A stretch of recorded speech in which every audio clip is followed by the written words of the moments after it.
Salut à tous, Asus m'a fait parvenir un Zenfone 3 il y a quelques temps.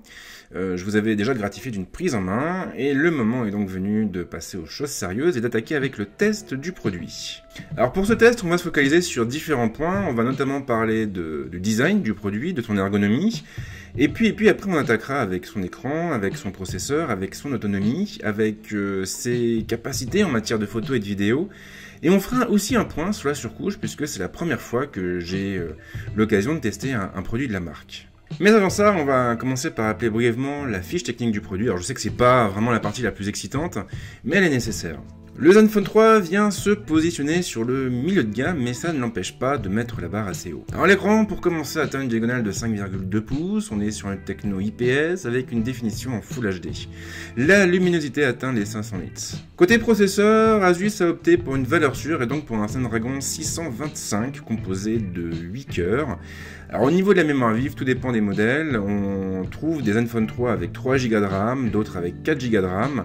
La version qui m'a été prêtée, c'est la version qui embarque 3 Go de mémoire vive. Alors le constructeur a fait de gros efforts sur le stockage, puisqu'on a 64 Go de mémoire interne, et là-dessus en plus on pourra ajouter une carte micro SD pour étendre la capacité de stockage de l'appareil. Alors pour la photo, on est sur un IMX 298 de 16 millions de pixels.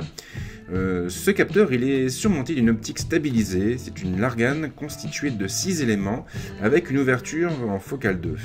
Alors ce qui est pas mal, c'est qu'on est sur une techno assez spécifique que qu'Asus appelle le PixelSense 3. Alors pourquoi 3 ? Parce qu'en fait on a 3 capteurs différents. En plus du capteur photo, on trouve un autofocus laser et un capteur chargé de la colorimétrie. Alors c'est assez délire et finalement on se retrouve avec une architecture qui rappelle beaucoup le Xperia XZ. La caméra frontale atteint pour sa part une définition de 8 millions de pixels avec une optique ouvrant un focal 2. En plus du Wi-Fi 802.11 AC, on a du Bluetooth 4.0, une puce GPS et une batterie de 3000 mAh avec un tuner FM et bien sûr une compatibilité avec les réseaux de type 4G. Côté prix, on peut le trouver en dessous de 380 € avec combien 3 coloris au choix. On peut le trouver en blanc, en doré ou bien en noir. Maintenant que les présentations sont faites, on passe directement au design et à l'ergonomie de la bête.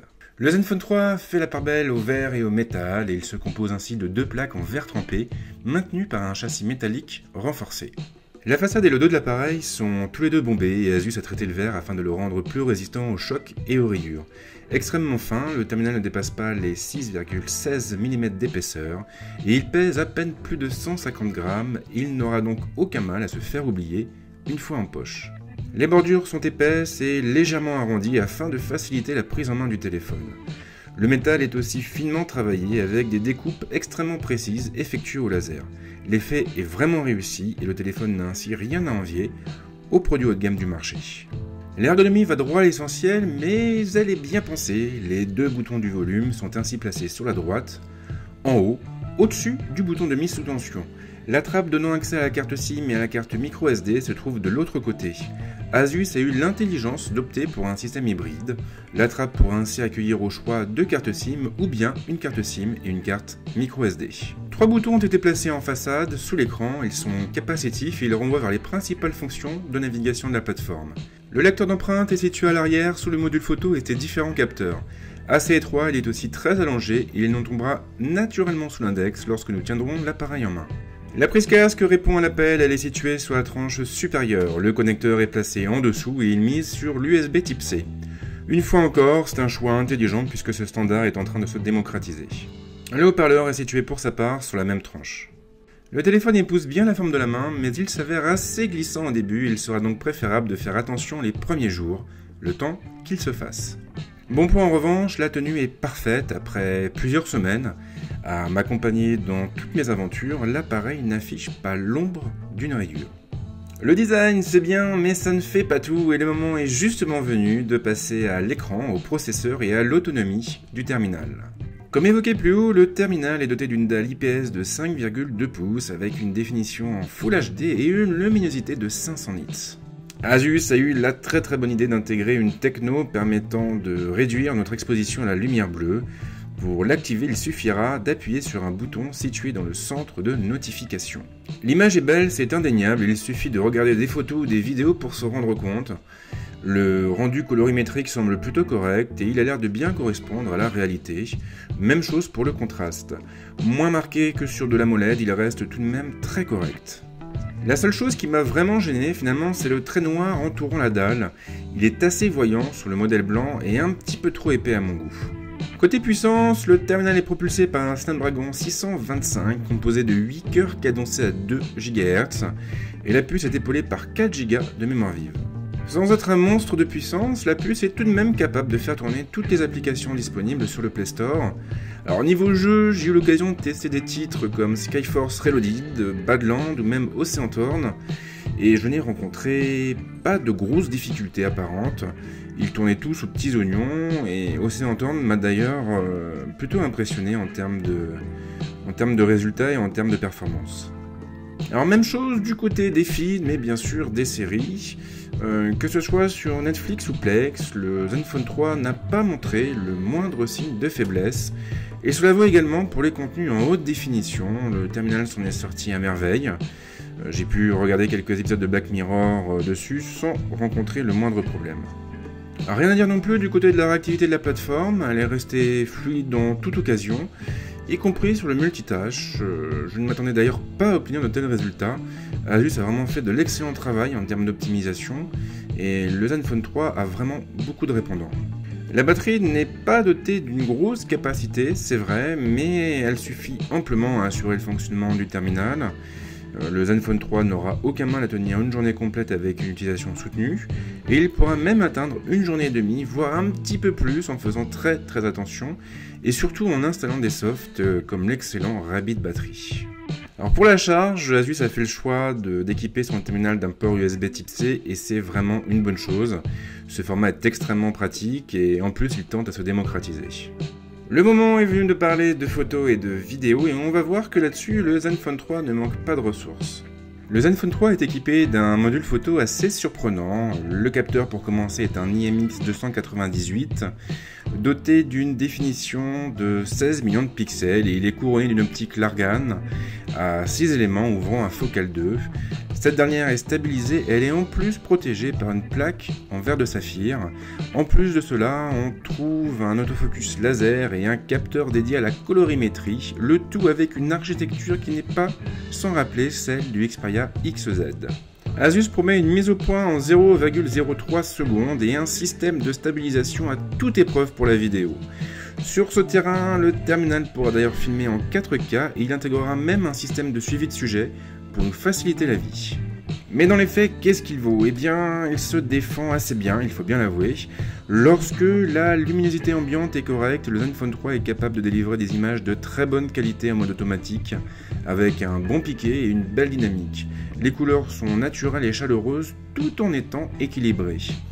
En revanche, lorsque la lumière baisse, le terminal a tendance à perdre des détails sur les scènes les plus complexes. Dans les cas les plus extrêmes, il peut aussi produire des images tirant excessivement sur le bras. La bonne nouvelle, c'est qu'il suffit de passer en mode manuel pour améliorer ses résultats. En jouant avec la balance des blancs et avec les outils proposés pour la mise au point, il sera effectivement possible d'obtenir des images de bien meilleure qualité. Si vous connaissez un petit peu la photo, alors vous savez sans doute que la plupart des appareils et des téléphones ont la fâcheuse tendance à monter en ISO lorsque la lumière est faible. Généralement, cela se traduit par une augmentation des artefacts disgracieux et par une chute du piqué. Les contours des sujets deviennent alors un peu flous et un peu crades. Étrangement, le Zenfone 3 n'est pas trop confronté à ce phénomène. Mieux, il propose aussi un mode spécialement dédié à la chose, un mode optimisé pour les éclairages faibles. Il consiste à fusionner 4 pixels adjacents pour n'en former qu'un afin de récupérer un maximum de lumière possible. Il est vraiment très pratique en soirée. Attention cependant, car si vous l'activez, la définition de vos clichés tombera à 3 millions de pixels. Le terminal s'en tire bien au niveau de la vidéo aussi, et là encore, il est capable de produire des séquences nettes et offrant une colorimétrie assez naturelle. La seule chose qui m'a un petit peu déçu finalement, c'est le stabilisateur. Il est loin d'être parfait et il ne faudra pas trop compter sur son aide. Du coup, si vous faites beaucoup de vidéos avec votre smartphone, il sera préférable d'investir dans un stabilisateur comme le DJI Osmo Mobile. L'application est très agréable à utiliser pour sa part, l'interface est à la fois sobre, accessible et facile à prendre en main. Asus a intégré pas mal de modes différents. En plus du mode auto et du mode manuel, on trouve aussi un mode HDR Pro, un mode retouche d'image, un mode enfant, le fameux mode éclairage faible évoqué plus haut, un mode nuit, un mode profondeur de champ, un mode effet, un mode selfie, un mode gif animé, un mode panorama, un mode miniature, un mode retour dans le temps, un mode timelapse, un mode ralenti et même une liseuse de QR code. On est donc sur une offre très complète. En revanche, il n'est malheureusement pas possible d'installer ou de désinstaller des modes et il faut avouer que c'est assez dommage. J'aurais bien aimé avoir une application un peu plus modulaire et un peu plus personnalisable. Et on en vient donc à la dernière partie de ce test, une partie qui se focalisera cette fois sur Zen UI et donc sur la surcouche du constructeur. Si vous regardez souvent mes vidéos ou si vous lisez parfois mes tests, vous savez que je n'évoque plus beaucoup la surcouche des terminaux qui me passent sous les mains. Je vais cependant faire une exception cette fois et ce pour une raison assez simple. C'est la première fois que je passe autant de temps avec un smartphone de la marque. Zen UI ne révolutionne pas le genre et il ne cherche pas non plus à réinventer Android. C'est évidemment une bonne chose, les écrans d'accueil répondent toujours à l'appel, de même pour le centre de notification, le tiroir d'application ou encore le multitâche. En plus de ça, Asus a mis en place quelques fonctions supplémentaires qui sont très intéressantes. Les visuels sont dépouillés et tout est personnalisable à loisir grâce aux thèmes proposés par Asus. Grâce à eux, il est possible de changer rapidement l'apparence de la plateforme sans bidouiller quoi que ce soit et sans avoir besoin de passer par des solutions tierces. Tout ce qu'on aura à faire, ce sera d'ouvrir la boutique dédiée et de sélectionner le thème qui nous intéresse. Parmi les fonctions qui m'ont beaucoup plu se trouve la recherche universelle. Pour la faire apparaître, il suffit en effet de placer le doigt sur une partie vide de l'écran et de tirer vers le bas, exactement comme sur iOS. C'est extrêmement pratique au quotidien, d'autant que le moteur de recherche s'accompagne de plusieurs raccourcis pointant vers les dernières applications exécutées et diverses autres choses. Le multitâche s'accompagne aussi de 3 icônes renvoyant vers les paramètres des applications ou encore vers la fonction d'épinglage. Grâce à elle, on pourra forcer l'affichage d'un outil à l'écran. C'est vraiment très pratique. La 3e icône, elle, nous permettra de nettoyer et d'optimiser le système en un instant. On est donc sur une offre très complète, une offre qui fait de cet appareil une excellente alternative au ténor du genre. Et on en vient à la conclusion de cet article. Alors au niveau du design et de l'ergonomie, pas grand chose à dire, on est sur un produit qui fait très premium. Le boîtier en verre est joli, l'armature métallique est bien travaillée, et la seule chose qui manque finalement, c'est une certification IP67 ou même IP68. Là il faut avouer que ça manque un petit peu. Au niveau du processeur, le Snapdragon 625 remplit bien son office. Alors c'est vrai, ce n'est pas le processeur le plus puissant du marché, mais il suffira amplement à faire tourner les applications et les jeux dispo sur le Play Store. L'autonomie est plutôt sympa, plutôt confortable et on pourra facilement tenir 24 heures avec une seule charge ou même 36 heures en faisant attention. Au niveau de la photo, tout dépend bien sûr de l'ambiance lumineuse, mais ça on en vient toujours un petit peu au même point. Quand la lumière est là, tout va. Quand la lumière n'est pas là, ça va moins bien.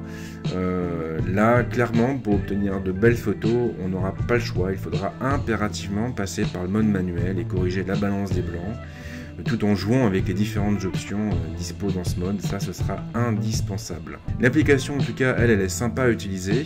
Alors c'est vrai, on n'a pas ce côté modulaire qu'on retrouve sur les Xperia, mais on a quand même pas mal de modes de prise de vue différents. Et on aura finalement de quoi faire face à la plupart des situations photographiques possibles.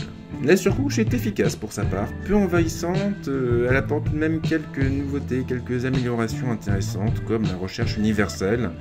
Alors ce qui est rigolo, c'est qu'on retrouve à peu près la même fonction sur les Honor, sur les Huawei et aussi sur les Xiaomi. Bref, ce petit Zenfone 3 est une excellente surprise et vous pouvez l'acheter les yeux fermés.